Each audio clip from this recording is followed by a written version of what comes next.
lived. He killed, what was it, 6 million Jews? Not in the 1930s.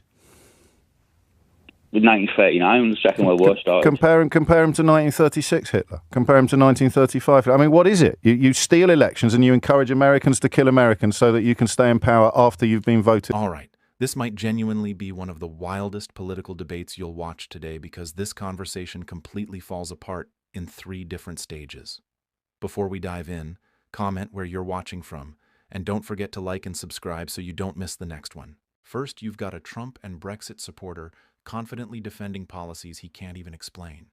Then another caller gets cornered so badly he accidentally starts defending the same logic people once used for authoritarian leaders in history. And finally, one Trump supporter completely panics, invents a fake president from the 1880s, and the whole argument crashes in real time. And honestly, the craziest part is the host barely has to do anything. He just asks basic follow-up questions, and everything starts unraveling immediately. Watch this. With the girls. The emotion around this, and name calling, and Trump's this, Trump's that, Trump's the other. I don't know why everybody's so surprised. When he was, going for election, he said he was going to do this. Everybody knew he was going to do it. Everybody kept telling us to ignore what he said and concentrate on what he did. You remember? I do, but again, we've got short memories. When he was, in his first term, he said he would do a number of things, and he did. Well, he did. He said he was going to end the war in Ukraine on day one. He said the stock market would go up and he'd make everyone richer. You now have the Swiss investment bank UBS, widely regarded as a leader in this field, predicting an inevitable recession with growth, GDP. We'll see. We'll see in time. But, this happened 2 days ago. My point's very simple. He said he was going to do this. He's done it. The emotion and the response is quite ridiculous, I think, in terms of, he will want deals. He wants to make a deal. None of us need to like it. But name calling and saying he's this, that, and the other, I just don't think it takes anybody anywhere. You've been a bit woke, Paul. A little bit of name calling, a little bit of mischief, a little bit of fun. It keeps us all honest. I'm the least woke. Keeps the conversation fresh. Least woke bloke in the world. Yeah, I thought you might be. In the world. So, what should Starmer do in this context then?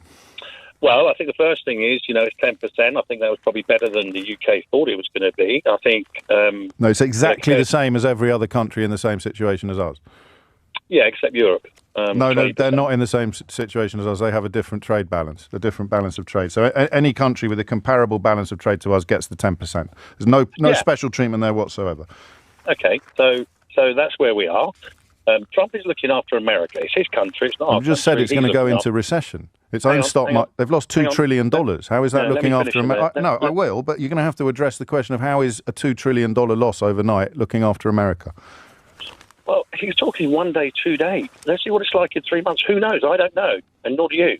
And nor does anybody else. You just said he's looking after America, and I've just said he's just lost trillions of dollars. So in the context, so in the context of now, he's hitting America really, really hard. But at some unspecified point in the future, things might go really well. Did you vote for Brexit? Pardon? Did you vote for Brexit? I did. Yeah. And this was the same argument we heard then. Well, no, but Starmer is the leader of Britain. Hang on, Starmer's the leader of Britain.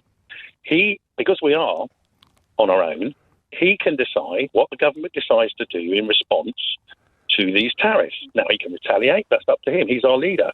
Yeah, he needs to look after Britain. Yeah, that's his country. And the Swiss need to look after the Swiss, etc., etc. And it all goes around like that. Yes. Because that's what Trump's doing. So what do you think looking after Britain would look like? And you can't keep saying that Trump is looking after America because he's just tanked trillions of dollars, a direct result of the impacts his tariffs will have upon their overseas operations. But you knew that. Well, I know that, but I think, Rome isn't built in 2 days, and nor's a response. We're talking about 2 days. But this is Brexit again. Yeah, but you're talking 2 days. But I'm talking $2 trillion. You know the market's probably better than I do. When's the last time $2 trillion were lost overnight? US stocks plunged. I have no idea. But doesn't it matter, though, to your optimism, especially after your vote for Brexit went so badly? Doesn't this idea of sticking all your eggs in the things are going to be great at some unspecified point in the future, haven't you kind of got bored of that yet? I just think people are so surprised by something he said he was going to do. Yeah. And he's done it. Now, the response will be interesting. I think, he prides himself, if people want to call him a narcissist, he prides himself on being the art of the deal. What he wants to do is to negotiate. Well, he didn't write that book.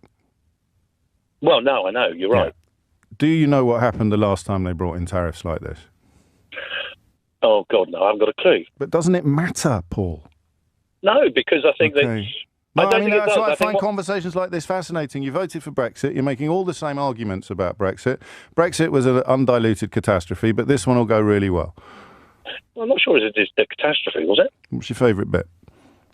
Pardon me? What's your favourite bit? My favourite bit is, well, you've probably got a point, actually.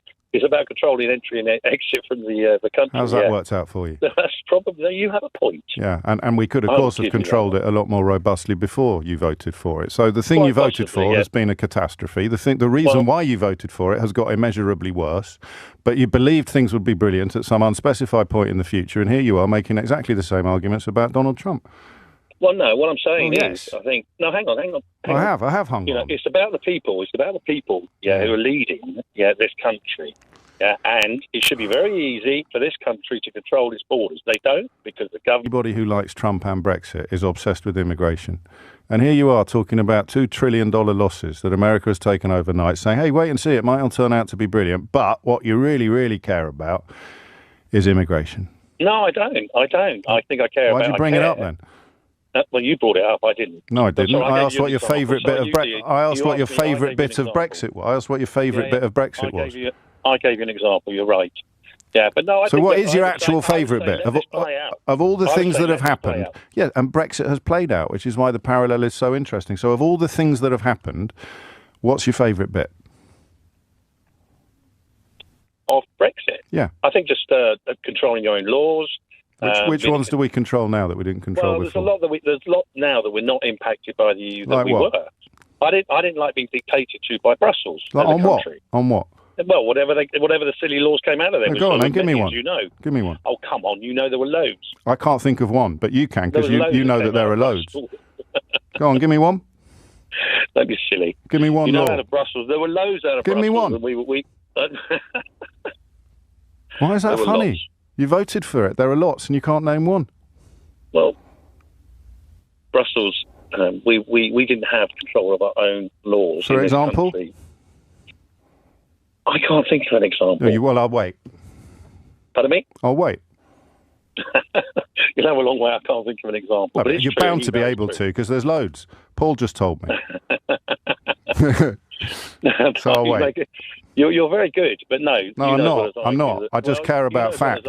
Anyway, we're not talking about Brexit. No, the thing that's gone really well, you said the law that you're pleased about. My point is, let's wait and see. I think many countries... I'm waiting to see what law you're going to tell me about. Hang on. Well, we'll negotiate, and Starmer can negotiate for the Britain. Don't change the subject. For Europe. Don't change the subject. Paul. He can negotiate. Paul, time for one of your wry chuckles, I think, Paul, isn't it now? Time for a wry chuckle? I'm still waiting for the law, of which there are loads. Well, one of the great benefits is that now we're in this situation. What about bendy bananas? Now we're in this situation. 3-pin plugs? Can negotiate for Britain. Wrapping your fish and chips in newspaper. What's the law you're happiest that you don't have to obey anymore? In this situation, one of the greatest benefits is that Starmer can just say there aren't any, Paul, because everybody listening knows. Well, this is a great one, isn't it? Go on. What's your law? Example. What's the law? Well, no, hang on. No, I'm not. I've hung on for long enough. What's the law you no longer have to obey that justifies your Brexit vote in 2016? Well, I'll turn it around so answer the question. No, you can't. So you have to ask. No, you can't. Just answer the question. Europe are not going to negotiate for us. We're going to negotiate for ourselves. That's the difference. It's 10:45. First of all, before I make my point, I want to say I'm not a fan of Trump. Okay. I want to make that clear before I start. You don't have to, but I understand why you want to. Okay. So you're asking why people aren't making up a big fuss about him going back in the White House? Well, why they don't care? They don't care, my mate. I'll tell you, because they've got their own problems. Now you're making some very strong points morally, and I agree with you actually. But the point is, right now, he's the best man for the job. I know, I'm not saying he's a good person, I'm not saying he's got a good character or anything like that, don't get me wrong, but practically he'll speak to Putin, hopefully sort this business out in Ukraine. And as you say, people are worried about food, they are worried about the price of petrol, they are worried about the bill. But why? I mean, let's take Putin into it then. You're talking about people who admire the attributes that Putin has. Yeah, this is what I mean about Western values, sacred and inviolate, I thought, values. And I appreciate I'm happy to sound naive. I think it's important to sound naive. Talking about the next election, the election he's just won, I'm talking about the knowledge that he tried to steal the last one by encouraging Americans to kill Americans. Yep. How can you not care enough about that? I don't care how invested you are in the war in Ukraine. The man that seeks to lead the country encouraged Americans to kill Americans so that he could steal an election. Right. And I'm not saying at any point he's a good person. No, I know you're not. The point is, right, I know you're clever, right, and I like your show, but James, you're not a politician. You're very good on the radio, my old mate. And, you know, this doesn't mean anything. I'll ask you the question again. Why do people not care about a man who encouraged Americans to kill Americans trying to steal an election from the Americans? Because he's the best man for the job. Well, that doesn't mean anything. It does, though. It does to them. It might not to you, and I know you're educated and clever. It might not to you. Keep saying this stuff, because, I mean, it might not to you either, because you've said yourself that you're not a fan of Donald Trump. So you're speculating about a constituency of people that includes some of the richest people in America. Yeah, so because he appeals to the poor. You haven't answered my question. He's the best man for the job. Was Hitler the best man for the job? Well, no, but he was the only man for the job. I mean, Hitler was the best man for the job, mate. That's what people thought in 1930s Germany. And they were wrong. But I'm not saying that. And they were wrong, weren't they? And people are probably very. But the problem is, right now, you've got Biden, who, God bless him, isn't competent, is he? Biden's wasn't even in the election battle. So you are saying the same thing that people would have said in 1930s Germany. You're just not quite ready to admit it yet. No, you can't compare him to Hitler. Of course I can. He tried to get Americans to kill Americans to steal an election from Americans. He managed... Well, I couldn't compare him to Hitler because you've gone too far. Because Hitler was one of the most evil people who's ever lived. He killed, what was it, 6 million Jews? No, in the 1930s. With 1939, when the Second World War started. Compare him to 1936 Hitler. Compare him to 1935. I mean, what is it? You steal elections and you encourage Americans to kill Americans so that you can stay in power after you've been voted out. But he's the best man. But he's the best man. But he's the best man for the job. In a way, I don't think you're wrong. I'm just struck that you're reluctant to follow your own logic all the way to all the other hideous dictators in the recent past, or even in the distant past, who were considered to be the best man for the job. Did any of them ever turn out to be, Lewis? Can you think of any violent dictators who did turn out to be good for the country that they ran? Well, no, but you haven't got. The thing is, okay. No, it's all right. At least you're honest. But everyone thought they were the best men for the job as well. I don't know where the penny drops. I don't know where the scales fall from the eyes. I just want to say I'm actually a fan of Trump, and I think there's a lot of stuff in the media which are lies. Go on. I know yourself. You're obviously anti-Trump. No, go on. What are the lies that you're unhappy about? Well, no, I just think you even said this morning, you said it's okay for him, what is it, the quote you used, it's okay to be racist again? Yeah. Okay, so how do you draw that conclusion? He accused Barack Obama of not having been born in America and lying about his birth certificate. So how's that racist? Birtherism is racist because Barack Obama is... Well, you can't... I mean, you can talk over me if you want, Stephen, but okay, no, you crack on. There have been previous presidents that have actually been white that have also not been accused of being born in America. I think a president from 1880. It goes back over No, come on. You're on national radio. You've got your ducks in a row. Tell me about the last time an American president was accused of not being born in America. I've forgotten the names, but don't be silly. Don't tease me. Of course you haven't forgotten the name. You wouldn't come on the radio and say something and then immediately fall apart in response to the first question you're asked. It's not falling apart. Okay, so let's go back to the lies that have been told about Donald Trump. Which one would you reach for first? Well, the one that you just said it's okay for the racist to come out. Well, we've just demonstrated he's very popular with racists, Stephen. I think we can all agree on that. Well, he's not popular with racists. So it wasn't white nationalists that invaded the Capitol last week, then? Steve Bannon, his key advisor. Steve Bannon, his key advisor during the presidential campaign, who's now been pardoned for ripping off Trump supporters. He didn't say you should wear the accusation of racism like a badge of honor. Well, that's his quote. I mean, if that's what he's saying. But the fact that you can't just say then that everyone that marched on the Capitol is racist. I didn't. I said they were white nationalists.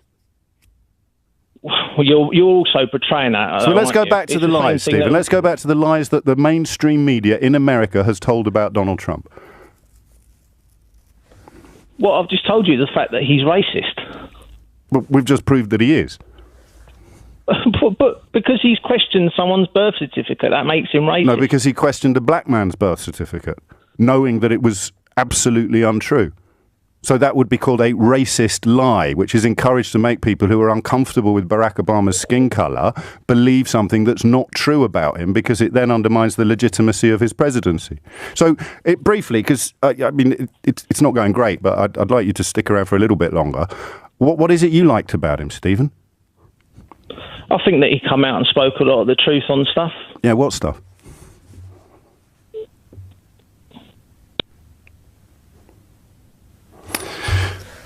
Stephen's hung up.